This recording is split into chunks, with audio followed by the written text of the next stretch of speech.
C'était le 10 mai 2001. 153 ans après son abolition définitive par la France, l'esclavage est reconnu comme crime contre l'humanité par le Parlement français.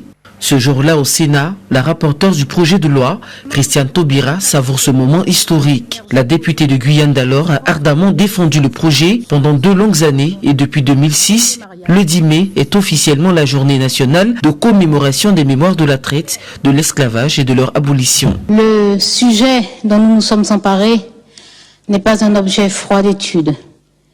Ce rapport n'est pas le script d'un film d'horreur portant l'inventaire des chaînes, des fers, carcans, entraves, menottes et fouets qui ont été conçus et perfectionnés pour déshumaniser.